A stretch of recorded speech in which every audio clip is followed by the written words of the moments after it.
شاء الله لا حول ولا قوة إلا بالله العلي العظيم. أعوذ بالله من الشيطان اللعين الرجيم. بسم الله الرحمن الرحيم.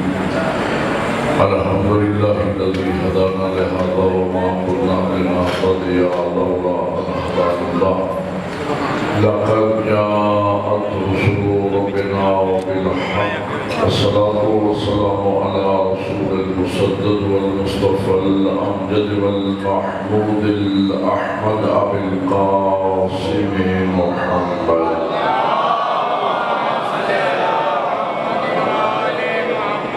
وآله الطيبين الطاهرين المعصومين. أما بعد فقد قال الله تبارك وتعالى في كتابه الأعلى: بسم الله الرحمن الرحيم. من يبتغي غير الإسلام دينا فلن يقبل منه وهو في الآخرة من الخاسرين. بلند الصلوات.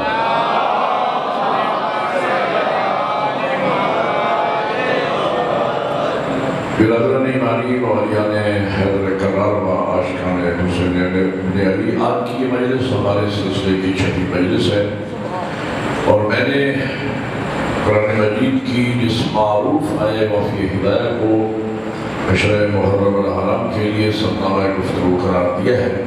خالق ارشاد فرما رہا ہے کہ من یبتغی غیر الاسلام دینا فلن یقبل منہ وہو فی الآخرۃ من الخاسرین، کہ جس شخص نے اسلام کے علاوہ کسی دین کو اپنے لیے پسند کیا تو قیامت کے دن وہ دین اس سے ہرگز قبول نہ کیا جائے گا، اور وہ شخص آخرت میں سخت نقصان اٹھانے والوں میں سے ہوگا.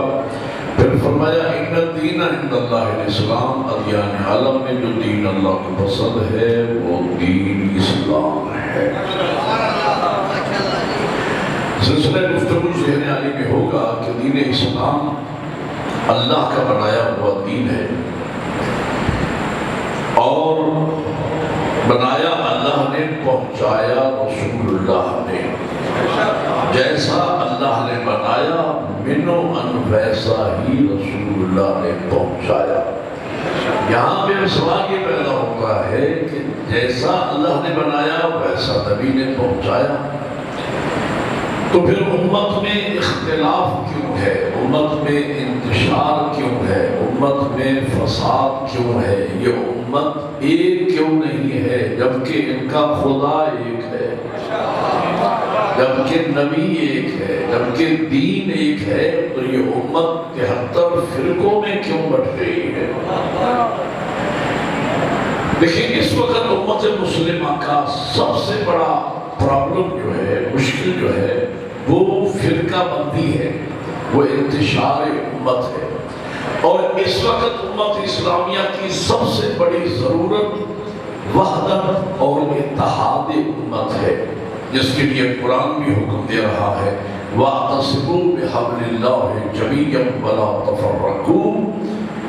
اللہ کی رسی کو مضبوطی سے پکڑ لو اور فرقوں میں نہ بٹو. آج کی مجلس میں میں نے آپ کو بتانا یہ ہے کہ وہ اللہ کی رسی ہے کیا. آپ نے توجہ فرمانا ہے. اب ظاہر ہے کہ میں 5-6 مجالس پڑھ کے یہاں آتا ہوں، اور ظاہر ایک انسان ہے اکثر روٹین سے ہٹ کر جب اتنی مجالس پڑھنی ہے تو انسان تھک بھی جاتا ہے، لیکن آپ کی ذوق سماعت، آپ کی محبت، آپ کی عقیدت، آپ کا آل محمد سے عشق اور پیار اور آپ کی والہانہ جذبات کو دیکھ کر چند منٹ کے بعد مجھے احساس نہیں ہوتا کہ میں نے کوئی محرم پڑھا بھی ہے کہ آپ کی محبت کر دے. اور خصوصاً نوجوانوں کی ایک بڑی جمعیت اور اکثریت یہاں پہ موجود ہوتی ہے. جوانوں کو دیکھ کر، بزرگوں کی سرپرستی میں دیکھ کر مجھے بڑی خوشی ہوتی ہے. اور ایک چیز اور میں نے محسوس کی ہے یہاں پہ آ کر کہ جہاں جہاں بھی میں اشراح محرم پڑھ رہا ہوں، جس طریقے سے منظم طریقے سے اور مربوط طریقے سے اور مضبوط طریقے سے آپ خصوصاً ماتم کرتے ہیں یہ نوجوان، ایسا اسلوب میں نے اور کہیں نہیں دیکھا. یہ میرا خیال ہے ہمارے جو بھائی ہیں، بزرگ ہیں، جناب مظہر صاحب، تو انہوں نے ان نوجوانوں کی وہ سالار ہیں، بڑی اچھی تربیت کی ہے، ان کا لوحہ پڑھنا بہت خوبصورت انداز، ان کا ماتم کرنا بہت خوبصورت انداز، اس سے میں کافی متاثر ہوا ہوں۔ تمام ماتمیوں کی صحت و سلامتی کے لیے بلند آواز سے درود پڑھ دیں محمد والے۔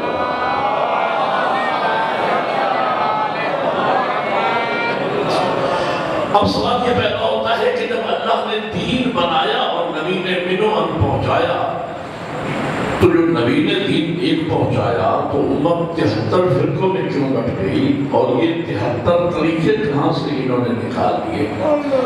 اب ظاہر ہے کہ نبی کی حیات طیبہ میں تو نماز پڑھنے کا طریقہ ایک تھا، اب 4 کیوں ہو گئے؟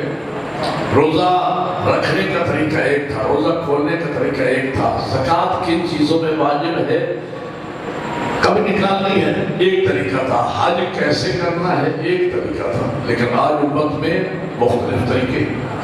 تو یہ اختلاف انتشار کا سبب کیا ہے؟ اس کا سبب یہ ہے کہ حضور کی آنکھ بند ہونے کے بعد حکومتیں جو بنی بنو امیہ اور بنو عباس کی، انہوں نے اپنے مولوی ملا لوگ ہائر کر لیے، اور ملا لوگوں نے بادشاہوں کی فرمائشات کے مطابق دین میں چینج اور تبدیلی لانا شروع کر دی، اور دین ایک نہ رہا۔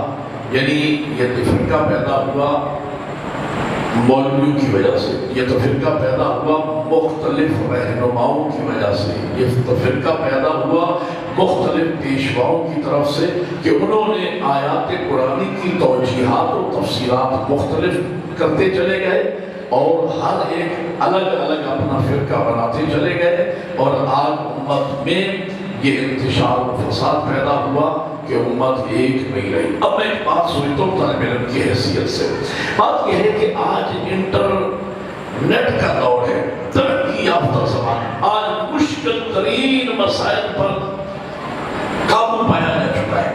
یعنی وہ کل جو مسئلہ پہاڑ کے برابر نظر آتا تھا، آج اس کی حیثیت ایک ذرے کا برابر بھی نہیں۔ آج سے آپ 200 سال 150 سال پیچھے چلے جائیں، 100 سال پیچھے چلے جائیں، تو لاہور اور کراچی کا سفر مہینوں میں ہوتا تھا، آج منٹوں میں ہو رہا ہے۔ متعدی امراض کا علاج تصور نہیں کر سکتا تھا، ایسی امراض جن کا علاج انسان تصور نہیں کر سکتا تھا، آج ان کا علاج عام طور پہ ہو رہا ہے، ہر ہاسپٹل میں اس کا علاج ہو رہا ہے۔ یعنی بڑے بڑے مسائل پر جب آج علم کے ذریعے، ٹیکنالوجی کے ذریعے مسائل حل کیے جا چکے ہیں، تو یہ امت کا جو انتشار و افتراق ہے، اس کو حل کیوں نہیں کیا جاتا؟ اس کو بھی تو حل ہونا چاہیے، اس کا بھی کوئی فارمولہ ہونا چاہیے۔ آج میں آپ کو وہ فارمولہ بتانا چاہ رہا ہوں، اگر امت مسلمہ اس پہ عمل پیرا ہو جائے تو ہم حضور کی حیات طیبہ کی طرح آج بھی ایک امت واحدہ بن سکتے ہیں۔ چونکہ یہ اختلاف انتشار رہنماؤں کی وجہ سے ہوا، تو کیوں نہ مسلمانوں کا ایک اہل علم کا ایک پورا گروہ اکٹھا ہو کر مل بیٹھ کر تحقیق کے ذریعے ایک ایسے لیڈر پر متفق ہو جائے جس میں وہ تمام کوالٹیز وہ لیڈر فل کرتا ہو کہ جو ایک مسلم لیڈر میں ہونا چاہیے۔ اور 73 فرقوں کے علماء کو، 73 فرقوں کے مسلمانوں کو، مومنین و مومنات میں سے کسی ایک فرد کو اس پہ اعتراض بھی نہ ہو، اس لیے کہ وہ تمام کوالٹیز فل کرتا ہے جو ایک اسلامی رہبر اور لیڈر میں ہونا چاہیے۔ ہم اس اتحاد امت کے لیے جس ہستی کا نام پیش کرنا چاہ رہے ہیں، اس ہستی کا نام ہے علی ابن ابی طالب۔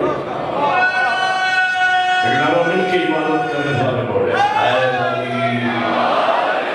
علی ہی وہ واحد ہستی ہے بعد از پیغمبر جن میں وہ تمام صفات کمال پائی جاتی ہیں جو ایک رہبر اور اسلامی لیڈر میں ہونا چاہیے۔ اور میں ان کوالٹیز کا ذکر کروں گا آپ کے سامنے جس پر 73 فرقوں کے کسی مسلمان کو اختلاف نہیں ہو سکتا۔ مثلا اسلامی لیڈر کو مسلمان ہونا چاہیے، ٹھیک ہے، اس کو مسلمان ہونا چاہیے۔ اس صفت میں جب ہم مولا علی کی طرف دیکھتے ہیں اور اگر ہم السابقون الاولون کی لسٹ بنائیں تو خدا کی قسم سر فرد اس ہستی کا نام آئے گا، وہ علی ابن ابی طالب کا ہوگا۔ اس لیے کہ مولا امیر فرماتے ہیں، بعض از پیغمبر، یہ چیلنج مولا امیر نے دیا، نہر البلاغہ میں فرماتے ہیں، لم اشرک باللہ قط، میں نے خدا کی قسم زندگی کے ایک لمحے میں بھی کبھی شرک نہیں کیا ہے۔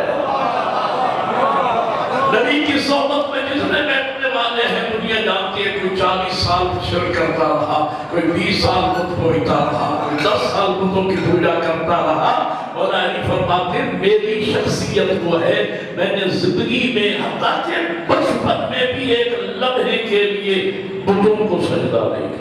اچھا میں ایک بات سوچتا ہوں، وہ گھرانے کے جن گھرانوں میں سجدوں کا رواج ہے، سجدوں کا رواج ہے کہ مطلب یعنی وہ گھرانے کے جہاں جن کے تعلقات اللہ سے کشیدہ نہیں رہتے، اللہ سے لگی بنائی ہے، ان کی نمازیں پڑھتے ہیں، بابا نماز پڑھتا ہے، ماں نماز پڑھتی ہے، دادا نماز پڑھتا ہے، دادی، تو چھوٹے بچے 1.5 سال کے چڈی پہنے ہوئے ریگتے ہوئے وہ بھی آ جاتے ہیں، بڑوں کے دیکھا دیکھی چھوٹے بچے بھی سجدہ کرتے ہیں، کرتے ہیں۔ 73 فرقوں کے علماء کہتے ہیں کہ علی نے بچپن میں بھی کبھی سجدہ نہیں کیا بتوں کو، اور علی کے نام کے ساتھ لگاتے کرم اللہ وجہہ۔ علماء سے پوچھے اس کا معنی کیا ہے کرم اللہ وجہہ، تو کہتے ہیں علی کا چہرہ وہ ہے جس میں اللہ کا خاص کرم ہے، اور وہ کرم یہ ہے کہ یہ پیشانی سوائے ذات توحید کے کسی کے سامنے کبھی نہیں جھکی ہے۔ اور بچپن میں بھی علی نے کبھی سجدہ نہیں کیا۔ بھائی اگر ابو طالب کے گھر میں سجدے کا رواج ہوتا تو بچہ سجدہ کرتا، علی نے بچپن میں بھی کبھی سجدہ نہیں کیا۔ اول مسلم اگر کائنات میں بارز پیغمبر ہے تو وہ علی ابن ابی طالب کی ذات ہے۔ تو اس صفت میں علی کو 100 میں سے 100 نمبر ملے۔ دوسری صفت کیا ہونی چاہیے؟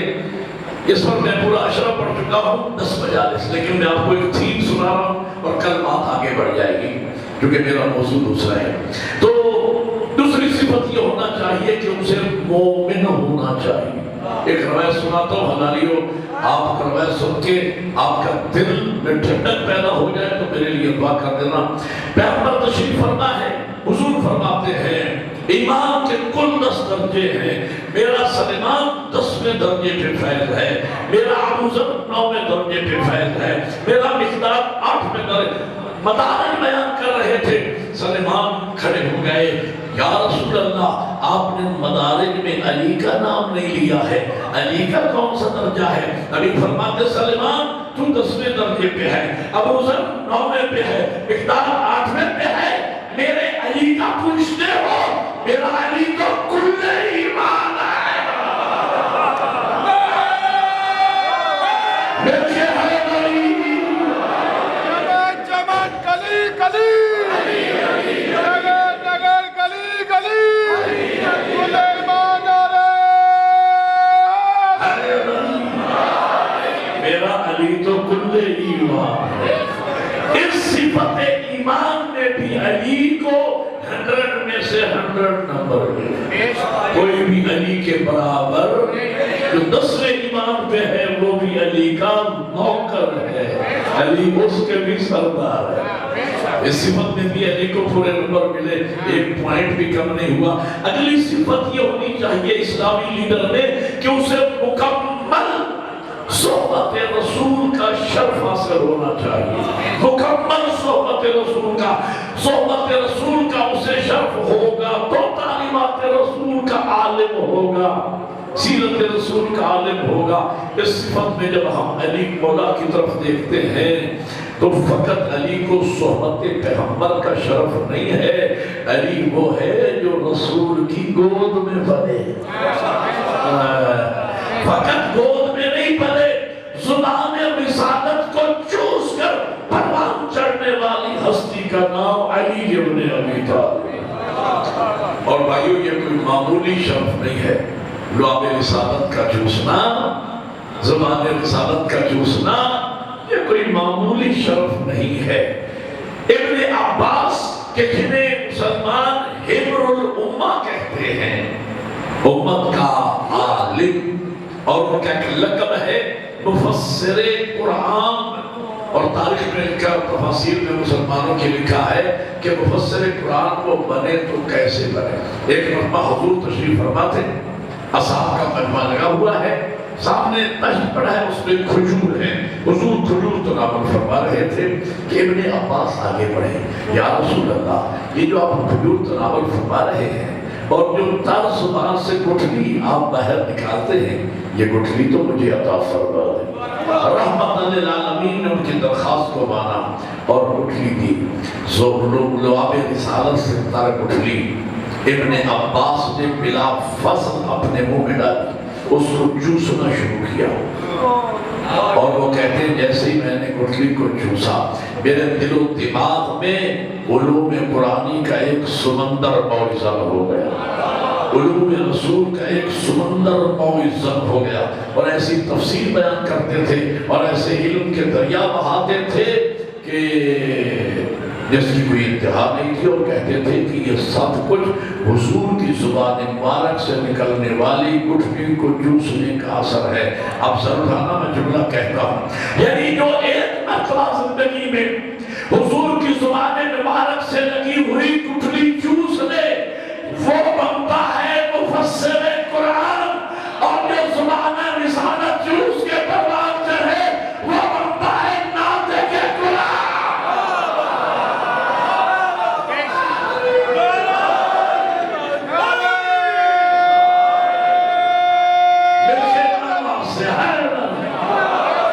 وہ بنتا ہے ناطق قرآن۔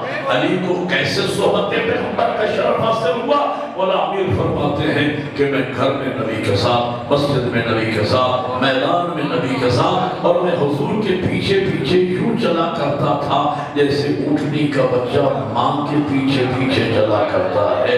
حضور ارشاد فرماتے جاتے تھے اور میں سنتا جاتا تھا، یاد کرتا جاتا تھا۔ جب حضور خاموش ہو جاتے تھے تو میں سوال و جواب کا سلسلہ شروع کر دیتا تھا، اور فرماتے ہیں علمنی رسول اللہ زکا زکا، حضور نے مجھے علم یوں بھرایا جیسے پرندہ اپنے بچے کو چوگ بھراتا۔ کیا راز ہے اور کیا فلسفہ ہے اور کیا فصاحت و بلاغت ہے کلام امیر المومنین میں کہ رسول اللہ نے مجھے علم یوں بھرایا جیسے پرندہ اپنے بچے کو چوگ بھراتا ہے۔ کیا خوبصورت مثال دی، کیسے؟ اس لیے کہ پرندہ جو چوگ جہاں سے اٹھا کے لاتا ہے بلا کم و کاسٹ وہی منو ان اپنے بچے کے منہ میں ڈال دیتا ہے۔ بلالی بتانا یہ تھا، آپ چاہ رہے تھے کہ جو علم اللہ کی طرف سے نبی کو ملا بلا کم و کاسٹ وہی علم نبی نے مجھے ٹرانسفر کر دیا۔